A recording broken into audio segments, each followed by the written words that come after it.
여러분, 오늘 하루, 정말 행복하다 라고 느낀 순간이 몇 번이나 있었나요?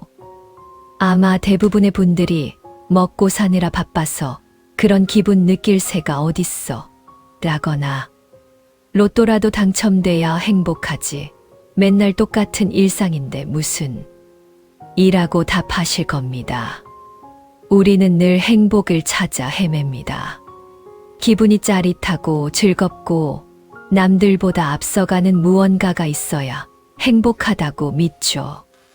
하지만 오늘 법륜 스님은 우리가 평생 매달려온 행복의 정의를 완전히 뒤집어 놓으십니다. 행복이란 기분이 들뜨는 즐거운 상태가 아니라 마음에 고통이 없는 괴롭지 않은 상태입니다. 우리가 건강을 정의할 때를 한번 생각해 보세요. 여러분은 어떤 상태가 건강하다고 생각하시나요? 키가 190cm여야 건강한가요? 아니면 100m를 10초에 주파하거나 턱걸이를 수십 개씩 해야 건강한가요? 아닙니다. 건강이란 그저 아프지 않은 상태입니다. 내가 지금 숨 쉬고 걷는데 아무런 통증이 없다면 그 사람은 의학적으로 건강한 것입니다. 행복도 이와 똑같습니다. 기분이 하늘을 날아갈 것 같은 즐거움이 없어도 내 마음 속에 누군가를 향한 미움이나 어제의 후회, 내일의 불안 같은 괴로움이 없다면 당신은 이미 행복한 상태입니다. 우리는 이 아무 일 없는 평온함의 소중함을 모르고 자꾸만 자극적인 즐거움을 채우려고 애쓰다 보니 오히려 그 부작용으로 더 큰 괴로움을 불러들입니다. 예를 들어볼까요? 맛있는 음식을 먹을 때 우리는 즐겁다고 합니다. 하지만 그 즐거움은 영원한가요? 배가 터질 정도로 먹고 나면 더 이상 즐겁지 않고 오히려 거북해집니다. 누군가를 뜨겁게 사랑할 때도 마찬가지입니다.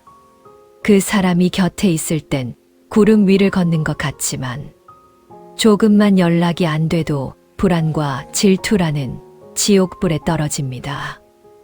이것이 바로 불교에서 말하는 윤회의 실체입니다.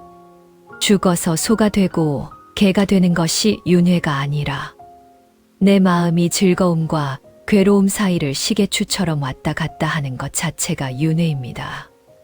즐거움이 크면 클수록 그것이 사라질 때 겪는 괴로움의 깊이도 깊어집니다. 파도가 높으면 골짜기도 깊은 법이죠.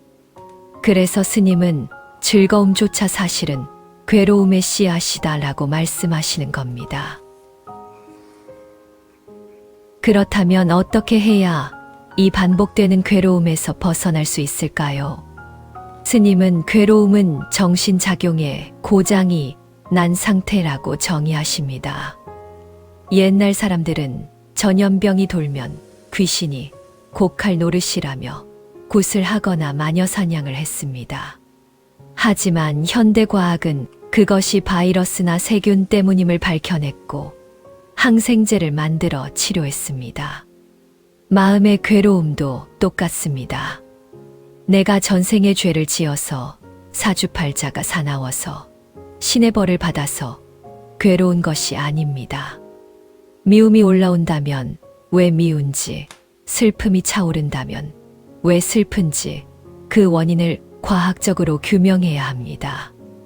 내가 세운 기준의 상대가 맞지 않아서 미운 것인지, 내가 가진 욕심이 채워지지 않아 슬픈 것인지 들여다봐야 합니다. 이 마음의 고장을 고치는 정밀한 수리 과정을 우리는 수행이라고 부릅니다. 이것은 특정 종교를 믿는 행위가 아니라 나를 괴롭히는 원인을 찾아 제거하는 가장 합리적인 치료 행위입니다. 이제 인공지능이 우리 몸의 혈압과 맥박을 체크해 건강 상태를 알려주는 시대가 오고 있습니다. 하지만 기계가 몸을 고쳐준다고 해서 마음의 괴로움까지 없애주지는 못합니다. 정신적인 건강은 오직 스스로만이 챙길 수 있습니다. 여러분, 즐거운 삶을 살게 해달라고 빌지 마십시오. 그것은 마치 마약에 취하게 해달라고 비는 것과 같습니다. 대신 괴롭지 않은 삶을 선택하십시오. 나를 짓누르던 타인에 대한 기대치를 비우십시오. 저 사람은 원래 저런 사람이다라고 인정하는 순간 미움이 비워집니다. 세상에 영원한 것은 없다는 이치를 받아들이는 순간 집착이 비워집니다. 그 빈자리에 고요하고 평온한 마음, 즉 열반의 상태를 채우십시오. 비행기가 수백 명을 태우고 날아가는 원리를 알면 신기할 것이 없듯 내 감정이 일어나는 원리를 알면 더 이상 감정에 속아 괴로워하지 않습니다. 특별한 기적이 일어나지 않아도 누군가 나를 칭찬해 주지 않아도 아, 지금 내 마음이 걸림이 없구나. 참 좋다라고 느낄 수 있다면 당신은 이미 삶의 완성자입니다.